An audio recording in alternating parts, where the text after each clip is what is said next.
திருச்செந்தூர் அருகே உள்ள உடன்குடி அடுத்த பெருமாள்புரத்தை சேர்ந்தவர் நடிகர் ஜிபி முத்து. சமூக வலைதளங்களில் வீடியோக்கள் பதிவு செய்து பிரபலமான இவர் தொடர்ந்து சின்னத்திரை மற்றும் பிக்பாஸ் நிகழ்ச்சிகளிலும் பங்கு பெற்று பிரபலமானார்.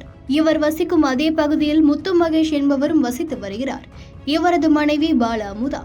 இவர்களுக்கு 2 குழந்தைகள் உள்ளனர். கடந்த 2ஆம் தேதி மாலையில் நடிகர் ஜிபி முத்துவின் 2 மகன்கள் அதே தெருவில் வலது பக்கமும் இடது பக்கமாக சென்றுள்ளனர்.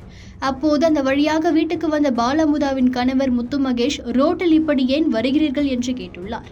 அதன் பிறகு அந்த 2 சிறுவர்களும் முத்து மகேஷை முறைத்துவிட்டு அங்கிருந்து சென்றுள்ளனர். அதைத் தொடர்ந்து சிறிது நேரத்தில் முத்து மகேஷ் வீட்டிற்கு வந்த ஜிபி முத்து மகேஷை தகாத வார்த்தைகளால் திட்டியுள்ளதாக கூறப்படுகின்றது. அப்போது எதுவாக இருந்தாலும் பேசி தீர்த்து கொள்ளலாம் என்று முத்து மகேஷின் மனைவி வெளியே வந்துள்ளார். அதே சமயத்தில் ஜிபி முத்துவின் மனைவி அஜிதா, ஜிபி முத்துவின் உறவினர்கள் அனிதா மற்றும் கணேசன் ஆகியோர் அங்கு வந்து வீட்டிலிருந்து வெளியே வந்த முத்து மகேஷின் மனைவி பாலா அமுதாவை கீழே தள்ளிவிட்டு கடுமையாக தாக்கியுள்ளனர். இதில் பாலா அமுதாவுக்கு வலது பக்க கடவாய்ப்பல் உடைந்துள்ளது.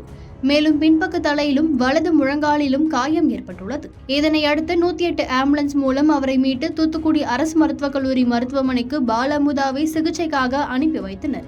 இந்த சம்பவம் குறித்து குலசேகரப்பட்டினம் போலீசார் நடிகர் ஜிபி முத்து, அவரது மனைவி அஜிதா, உறவினர்கள் அனிதா மற்றும் கணேசன் ஆகிய 4 பேர் மீதும் 3 பிரிவுகள் கீழ் வழக்கு பதிவு செய்து ஜிபி முத்து உள்பட 4 பேரையும் தேடி வருகின்றனர்.